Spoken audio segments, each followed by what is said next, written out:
जी। और दीन और दुनिया में हमें ज्वाइन किया है डॉक्टर ज़ुनैरा अंबर, जो कि आलिमा हाफिज़ा हैं। अस्सलाम वालेकुम। वालेकुम अस्सलाम। रमज़ान मुबारक। खैर मुबारक आपको। कैसी हैं आप? अल्लाह का शुक्र। मुझे सबसे पहले तो ये बताएं कि रमज़ान आपके लिए क्या है, रमज़ान क्या लेके आता है आपके लिए, कैसे सेलिब्रेट करती हैं? हाँ, आई थिंक माशाल्लाह एक ये अपॉर्चुनिटी है, क्योंकि मैं तबलीग का काम करती हूँ जी। तो माह रमज़ान मुबारक में वो अपने पीक पर पहुँच जाता है, और ऐसे बहुत से लोग सुनने के लिए हमें आ जाते हैं जो पूरे साल अवेलेबल नहीं होते। फिर वो टाइम होता है जैसे आप किसी चीज़ को इंट्रोड्यूस करवाते हैं, तो जब कुरान का इंट्रोडक्शन उनसे होता है तो फिर अल्हम्दुलिल्लाह वो कनेक्ट हो जाते हैं कुरान से। बिल्कुल। और वो जो न्यू लिसनर्स हैं वो फिर लेटर ऑन ज्वाइन कर लेते हैं, और अल्हम्दुलिल्लाह फिर वो एक कहते हैं ना रेगुलर मेंबर्स बन जाते हैं। तो मुझे ये चीज़ बड़ी अच्छी लगती है। अच्छा, मैं रोज़ाना अपने सारे गेस्ट से पूछती हूँ कि ऐसी कोई एक चीज़ जो आप अफ्तार में नहीं रह सकती खाए बगैर, और सहर में? खाने की चीज़ तो कोई नहीं, मगर चाय। ऑनेस्टली चाय के मेरा बस नहीं चलता कि रोज़ा चाय से ही खुल जाए, मगर चाय तो हम नॉर्मल जिंदगी खाने में पीने में आई फ्रूट सैलेड थोड़ा सा इसलिए प्रेफर करते हैं कि बाकी सब चीज़ें आई मीन मैं कोशिश करती हूँ बहुत सिंपल अफ्तारी करें। मैंने पहले कोशिश की लोगों को भी समझाने की, लेकिन उनके बहुत से मसाइल मुझे कुछ की पॉइंट ऑफ व्यू वैलिड भी लगे। ठीक है, तो मैंने फिर ये तबलीग करना छोड़ दिया जी। लेकिन ये कि आई थिंक थोड़ा सा फ्रूट हो जाना ज़रूरी है, और खजूर से तो सुन्नत के मुताबिक हम रोज़ा खोलते हैं। अब देखें ज़कात पे हम बात करें। ज़कात आपको पता है एक चैरिटी और वन ऑफ द पिलर्स है ऑफ इस्लाम, ठीक है। थोड़ा सा ज़कात के बारे में ये बताएं कि कितने % होती है, किन लोगों पे लागू है, ये मुझे बताएं। कुरान में ज़कात के बारे में क्या कहा? बिस्मिल्लाहिर्रहमानिर्रहीम। जो बेसिक जैसे आपने भी अभी फरमाया कि 5 जो पिलर्स हैं इस्लाम के, यानी समझ लें कि एक बिल्डिंग है जिसके 5 सुतून हैं, उनमें से थर्ड जो है वो यानी एक जो है वो है ज़कात। लिटरल मीनिंग्स हैं ज़कात के पाक साफ करना, टू प्योरीफाई, और एक मतलब है इसका इंक्रीज कर देना, बढ़ा देना। देखिए ये ज़कात जो है तज़किया भी इसी से बना था। ये जो हम सेल्फ मेडिटेशन वगैरह करते हैं तो अपने डिटॉक्स कर लेते हैं अपनी बॉडी को, तो इसी तरह माल को प्योरीफाई करने के लिए और हमारे अंदर भी माल की मोहब्बत और जो ग्रीड है, जो लालच है, उसको कम करने के लिए या इस फीलिंग को कंट्रोल में रहने के लिए कि हम बहुत ज़्यादा दुनियादार ना हो जाएं, मटीरियलिस्टिक ना हो जाएं, अल्लाह सुब्हानहू तआला ने हम पर एक इबादत फ़र्ज़ की है। जो फाइनेंशियल इबादत हम कहते हैं ये माली इबादत है, जैसे नमाज बदनी इबादत है, जिस्मानी इबादत है।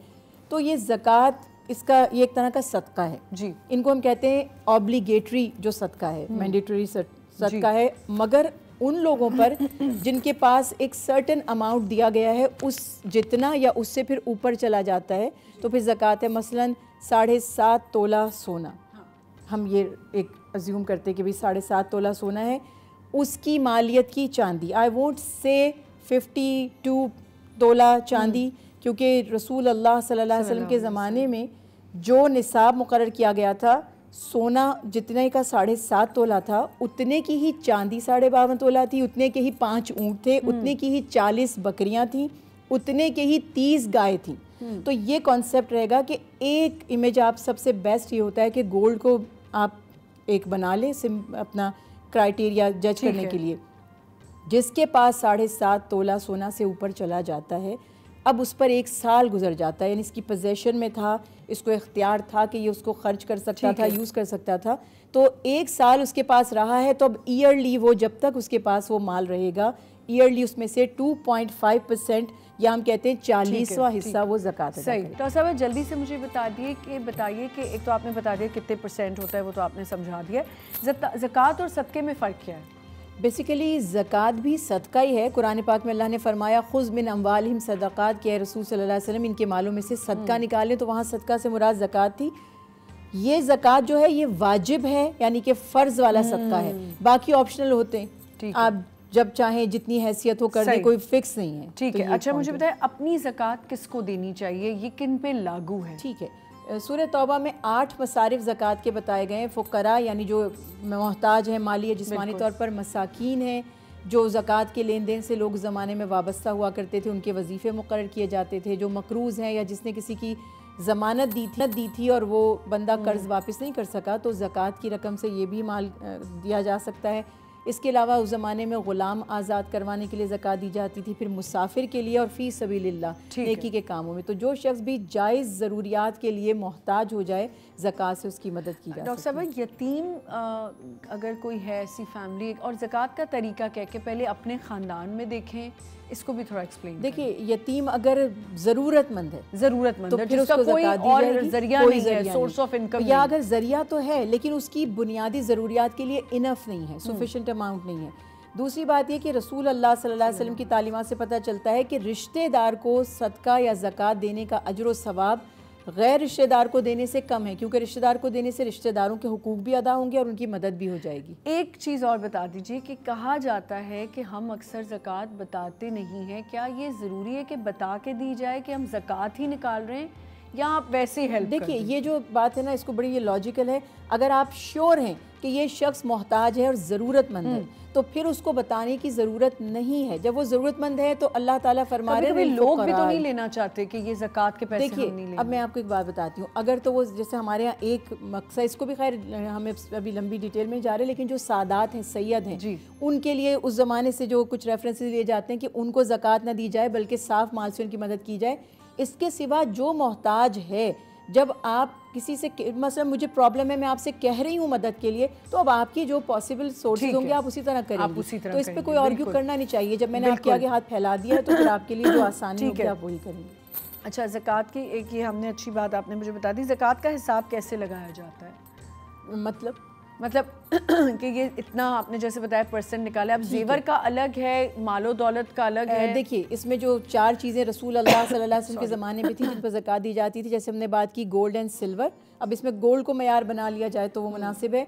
आपके जो पैदावार यानी जानवर हैं, मवेशी हैं जो बढ़ रहे हैं, और ज़रई ज़मीन यानी ऐसी ज़मीन जिससे जो बंजर नहीं है, जिससे फ़ायदा पहुँचता है। और फोर्थ हम ऐड कर लेते हैं कि जो आपकी आमदनी है। तो आज हम ये देखते हैं कि कुछ ऐसा माल तिजारत जिस पे जो प्रॉफिट आपको दे रहा है, या ऐसी प्रॉपर्टी जिस पर प्रॉफिट हो रहा है, अगर आपकी वो जो सेविंग्स हैं या आप बिज़नेस करते हैं तो आपकी जो इनकम है वो ख़र्चे निकालने के बाद इतनी बच जाती है कि वो 5 ऊँटों की या 7.5 तोला सोना की ये जो मयार बनाए गए थे या 40 बकरियों की कीमत की बन जाती है। तो अगेन इस पे आप 2.5% एक दो बहुत इंपॉर्टेंट क्वेश्चंस हैं कि ना देने के नुकसान क्या हैं। कुरान पाक में अल्लाह सुब्हानहू तआला ने सख्ती के साथ मना फरमाया कि जो लोग सोना चांदी जमा करते हैं और उसकी ज़कात नहीं देते, क़यामत के दिन उनके उसी माल को आग में जलाकर उससे उनके पहलू, पेशानियां और उनकी पुश्तें दागी जाएंगी। और हदीस मुबारक में भी कौन लोग मुस्तहिक नहीं हैं ज़कात के? जो खुद साहिब माल हो, यानी जिनके पास इतना है कि वो खुद उनकी ज़कात बन जाती है,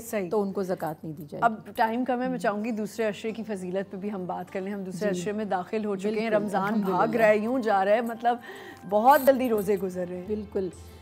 इसमें दूसरा अशरा को हम कहते हैं अशरा मग़फ़िरत। तो अल्लाह सुब्हानहू तआला से मग़फ़िरत का कसरत से सवाल किया जाए, रब्बिग़फ़िर वरहम व अंत खैरुर राहिमीन।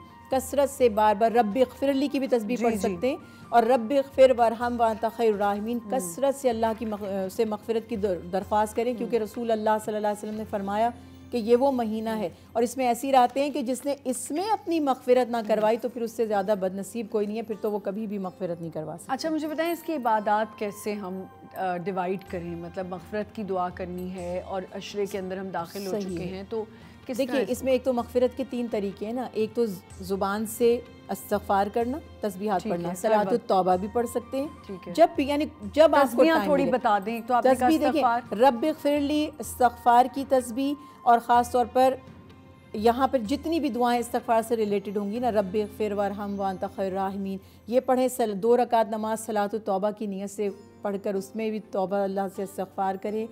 इसके सिवा ये जो हम सदका करते हैं ज़कात के अलावा, ये भी दुआओं की कबूलियत और गुनाहों की मग़फ़िरत का ज़रिया है। कुरान पाक में बेशुमार ऐसी आयात है, इसमें अल्लाह ने फरमाया कि जब हम माल खर्च करते हैं तो उससे अल्लाह का कुर्ब मिलता है और हमारे गुनाह मिटाए जाते हैं। तो इन तीनों ज़राए से, सदका करके, ज़ुबानी तौबा करके और ऐसी इबादत करके या किसी की हेल्प करके भी, अगेन जी बिल्कुल चैरिटी से बेहतर क्या। डॉक्टर साहब, जो वालिदैन हयात नहीं है, क्या उनके लिए भी इस अशरे में आप अपनी उनकी मग़फ़िरत के लिए भी दुआ कर सकते हैं? बिल्कुल, हमेशा कर सकते हैं। रब्बिरहमहुमा कमा रब्बायानी सगीरा, ये दुआ सिखाई। हमारा फ़र्ज़ है कि हम अपने माँ बाप को अपनी दुआ में याद रखें और हम करते हैं हमेशा। नमाज में हम ये दुआ करते हैं। उनकी तरफ से सदका भी किया जा सकता है, और अगर उनके कुछ रोज़े थे जो उनके ऊपर वाजिब थे और जिस भी वजह से वो रख नहीं पाए, अगर बच्चों की हैसियत है औलाद की, तो वो उसका फ़िदिया अदा कर सकते हैं। जी बिल्कुल, आप फ़िदिया दे सकते हैं। और वैसे भी ये होता है कि जो वालिदैन हयात भी हैं और अब वो बूढ़े हो चुके हैं, जैसे अभी बुज़ुर्ग हमारे पास यहाँ पे एक आई हुई थी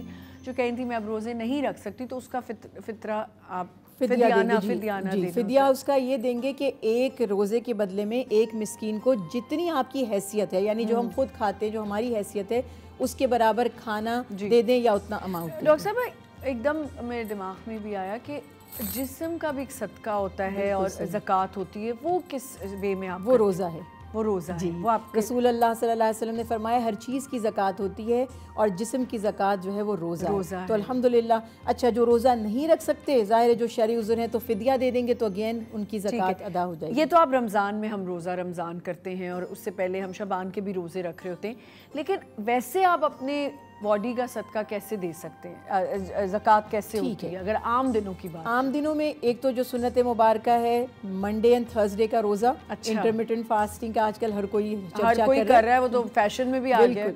दूसरी बात ये कि ये जितने भी हम नेकी के काम करते हैं, सही बुखारी की हदीस है, आपने फरमाया कि तुम्हारे जोड़ जोड़ पर सदका वाजिब है जिस दिन सूरज तुलू होता है, गुरूब होता है। 360 जॉइंट फरमाया हमारे जिस्म में है। नेकी, हर नेकी, नमाज की तैयारी करना भी अल्लाह के अभी फरमाते हैं सदका है, मुस्कुरा कर मुसलमान को देखना भी सदका है, किसी की मदद कर देना, किसी के रास्ते में से तकलीफ दे चीज़ को हटा देना, ये सब सदके की इक़साम है।